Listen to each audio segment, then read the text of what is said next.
upaya pemerintah Indonesia untuk mendapatkan akses vaksin dari beberapa negara di dunia yang terkemuka, yang sudah mengembangkan vaksinnya, kami perlu sampaikan ada beberapa hal yang menjadi pertanyaan publik. Pertama adalah kapan vaksinasi bisa dimulai. Kami perlu sampaikan bahwa vaksinasi bisa dilakukan apabila dengan vaksin yang sudah lulus uji komplit. Mulai kami perlu sampaikan bahwa pengembangan vaksin itu berawal dari pengembangan di laboratorium. Yang kedua adalah melakukan uji praklinis. Yang berikutnya lagi adalah uji klinis dan fasenya ada fase 1, 2, dan 3. Tentunya vaksin akan digunakan apabila telah selesai melalui uji klinis termasuk fase 3 dan memberikan hasil yang baik dalam arti aman dan mempunyai efektivitas memberikan kekebalan yang baik pada manusia. Kedua adalah komitmen internasional. Pemerintah Indonesia melalui para pimpinannya yang diwakili oleh Ibu Menlu dan Bapak Menteri BUMN sebagai Ketua Pelaksana Komite telah berupaya keras bersama dengan BUMN yang ada untuk mendapatkan akses vaksin yang sedang dikembangkan dan diuji klinis di beberapa negara seperti sudah dijelaskan. Dan ini harapannya adalah karena semua negara di dunia berlomba, berusaha keras untuk dapat melindungi rakyatnya, termasuk bangsa Indonesia sebagai negara yang berpenduduk nomor 4 terbesar di dunia, harus juga mampu melindungi masyarakatnya. Untuk itu, pada saat uji klinis dari beberapa vaksin yang sedang dikembangkan berjalan, kami berusaha keras untuk bisa mendapatkan komitmen dan akses terhadap vaksin tersebut, tentunya tetap dengan memperhatikan kualitas dari uji klinis yang sedang dilakukan dan nantinya akan dilakukan vaksinasi apabila seluruh hasilnya selesai dan baik. Ya, kita lanjutkan lagi perbincangan kita pemirsa sesuai dengan janji saya tadi. Kita akan berbincang dengan Pak Rotman Tarigan, juru bicara peneliti vaksin Sinovac. Selamat malam Pak Rotman. Ya, selamat malam. Baik. Koreksi dikit ya, Mbak April, juru bicara tim uji klinis Fakultas Kedokteran Universitas Pajajaran Bandung. Ya. Unpad Pajajaran begitu ya Pak ya? Siap. Untuk perkembangan vaksin sendiri seperti apa Pak Rotman? Perkembangan apanya ini? Perkembangan penelitian dari vaksin Sinovac ya. sendiri. Baik ya, hari ini sudah dilakukan penyuntikan V2 ya, Mbak April ya.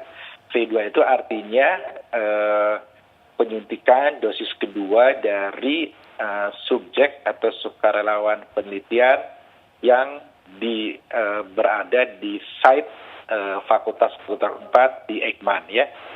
Hari ini ada 21 subjek ya, Mbak April, itu subjek yang pada saat itu kunjungan yang dikunjungi oleh Bapak Presiden ya.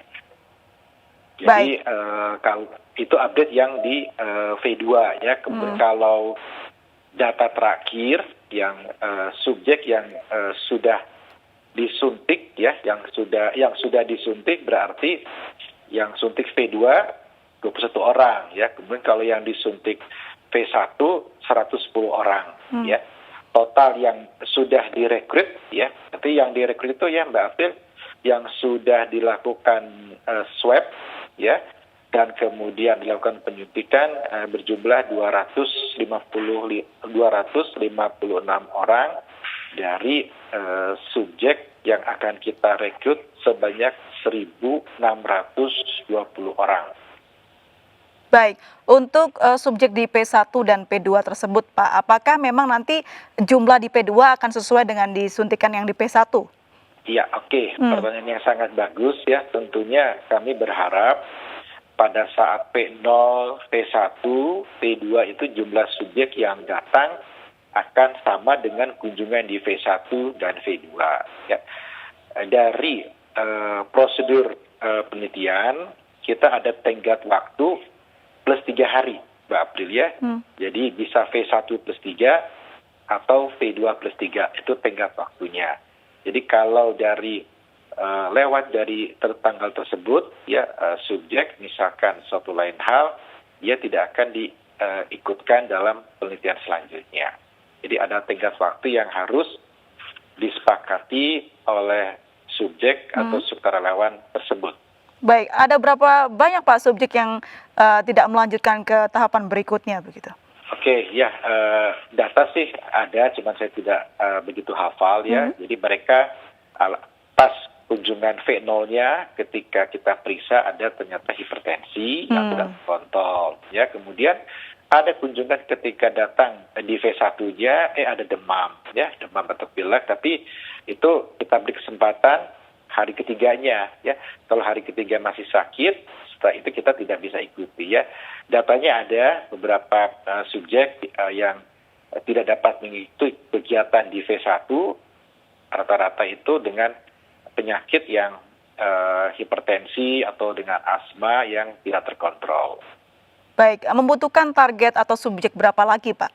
Ya, kalau yang daftar sampai hari ini, ya termasuknya yang sudah tersaring, ya, yang sudah memenuhi data-data yang kami inginkan, sudah 1.935 subjek ya, Mbak ya. Jadi itu nanti sebetulnya sudah terpenuhi, tapi tetap kami masih membuka penelitian sampai tanggal 31 Agustus, batas terakhir pendaftaran untuk calon subjek. Ya. Meskipun subjek sudah terpenuhi begitu ya Pak, tapi masih membuka. Tujuannya apa sih Pak?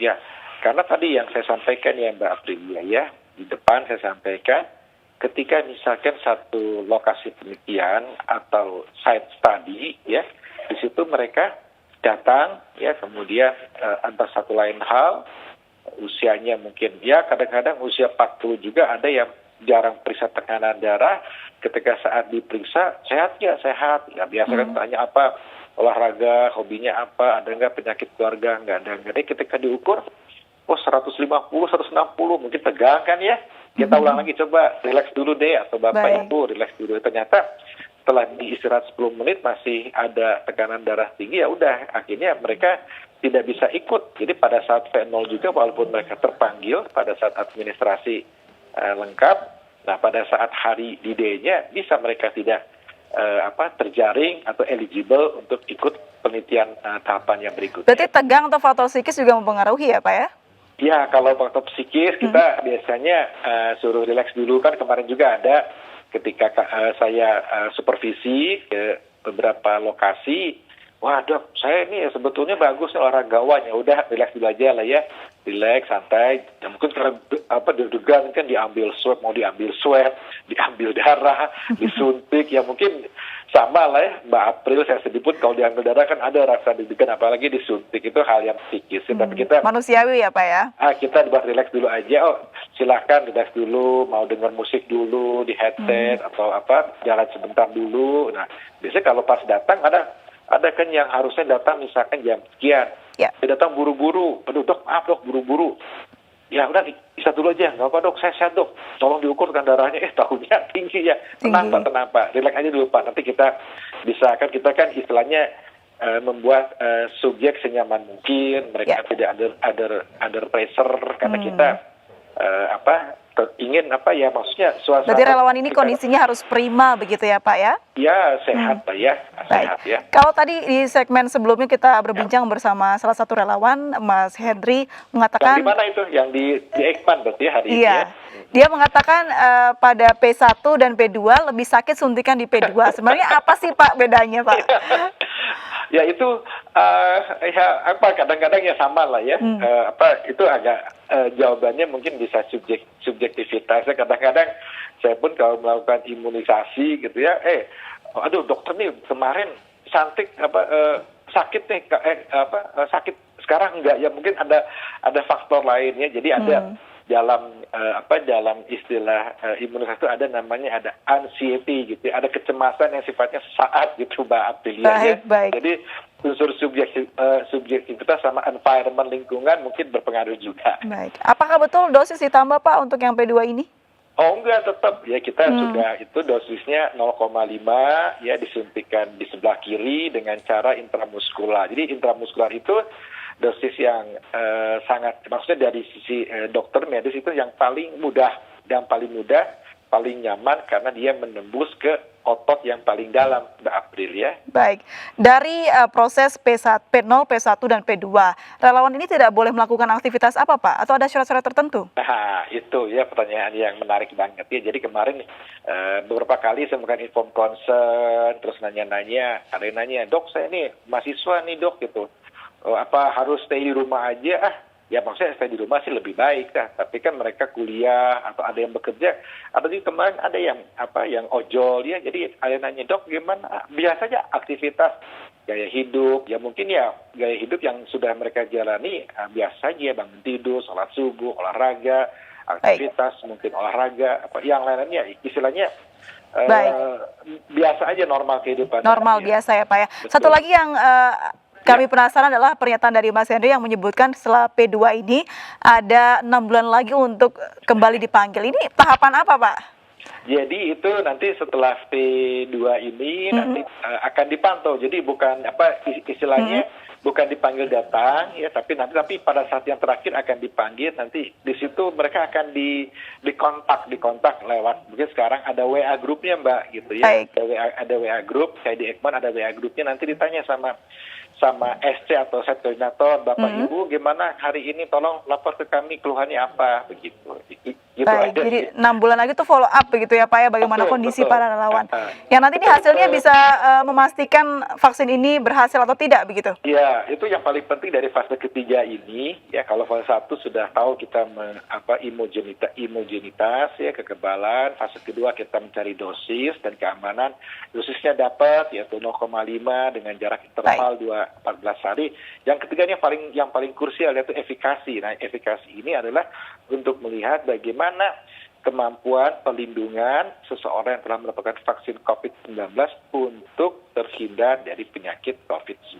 Baik, itu yang kita harapkan. Kita doakan agar lancar dan berhasil. Semoga vaksin ini bisa didistribusikan ke masyarakat begitu ya Pak ya. Terima kasih Dr. Rothman sudah bergabung dan memberikan informasi kepada kami di Indonesia Bicara. Sehat selalu Pak. Dan kita juga sudah terhubung dengan Profesor Amin Subandrio, Kepala Lembaga Eijkman Tim Peneliti Vaksin Merah Putih. Selamat malam, Prof. Amin. Selamat malam, Mbak. Baik, nanti kita akan berbincang bersama Prof. Amin, namun kita harus jeda terlebih dahulu. Tetap bersama kami di Indonesia Bicara.